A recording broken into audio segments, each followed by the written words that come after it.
Welcome to In Depth. 142,000. Hold on to that number for a moment because we are talking about numbers that affect everyone. The census for 2020, what will it say about the tri-state's largest city, the third largest in Indiana? And why is that so important? Well, tomorrow is a kickoff, if you will, of a major push to search out every nook and cranny of Evansville to get the most accurate count of exactly how many people live here. E is for everyone, but is everyone being counted? Well, joining me tonight are James Mosley of Envirokinetics Incorporated. He is the point man for the City of Evansville campaign for the 2020 census, and Kelly Coors, Executive Director of the Department of Metropolitan Development. Thank you very much for being here tonight, James and Kelly. I want to talk about, first of all, Kelly, why is this so important to those people who say, why do they need me to fill this out? Sure. Well, the cities like Evansville derive a lot of their federal assistance for services to low-income people, for affordable housing, services for the homeless. All of those things are derived from census data. There are algorithms that the Department of Housing and Urban Development uses to formulate your awards every year for that assistance. So the greater the depth that we can penetrate and get the response rates in high poverty, low income populations in the city, the greater the potential that we have to get federal dollars to help us. And James, you're being charged with a very big challenge. Is the population of Evansville, with the estimate of 2017, was about 118,000 people. How do you reach those people? How are you going to reach those people who may not have been counted in not only that estimate or figured into that estimate, or they weren't counted in the 2010 census? I'm glad you asked that question. The 2010 census, we actually have identified census tracts where there was low responses.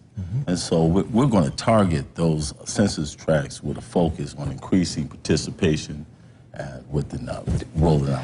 And the response rate in 2010 actually dropped from 2000, as I understand. Why are people not as engaged with that process, and how is that going to be met?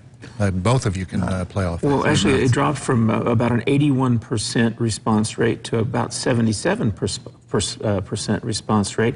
But there are some neighborhoods in the city that dropped as low as 73%.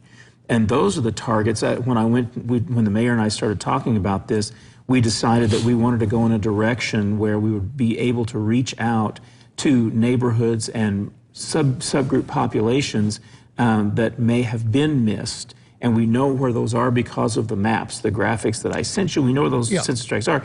And I thought that, and I went to the mayor and suggested that we hire James, who owns his own company, Envirokinetics, because James has done a lot of public engagement work for the city already with some projects, and I thought he'd be ideal for that. And James, we're going to use one of those maps right now, and this is important. I think a lot of people, when they first see something like this, well, first they're shocked that there is this size, it's right there on the screen, of poverty in Evansville.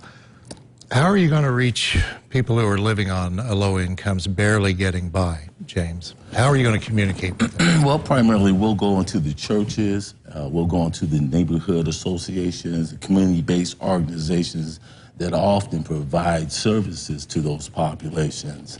I think what you'll find is interesting if you were to take the other map, I don't know if you have that, and overlay it over this.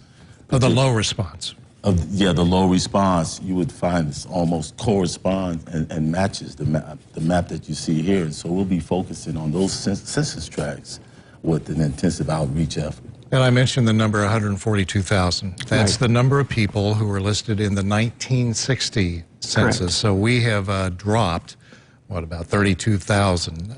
Roughly. Oh, 42,000 actually. Yeah, 42,000. No, I'm wrong. My bad on the math. It's about 22,000. But the point is, what does that tell you about the migration of people outside the city limits? Because the region is growing.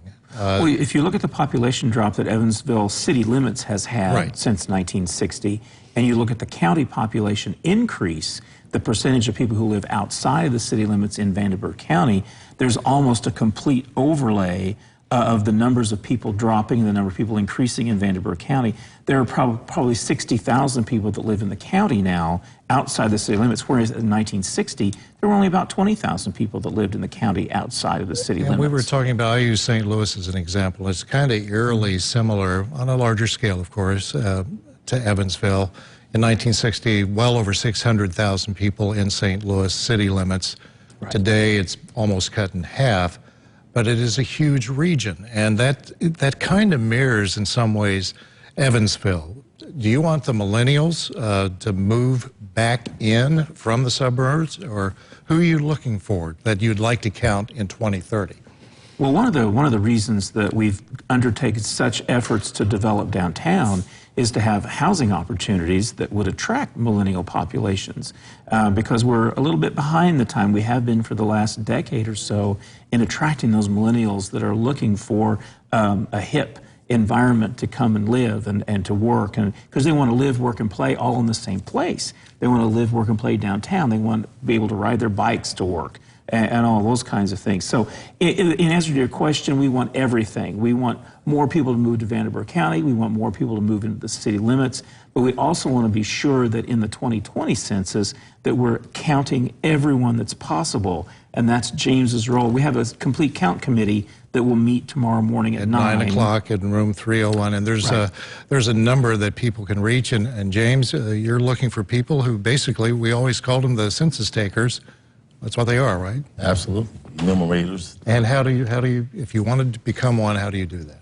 Well, they can reach out to the, on the website, which is the 2020census.gov/jobs. And there's also a 1-800 number that's available to help those fill out the employment application. And you can also call Justin Gatewood, directly, the number there, 812-5. Justin has agreed to actually meet with individuals in person and help them with the onboarding and application process.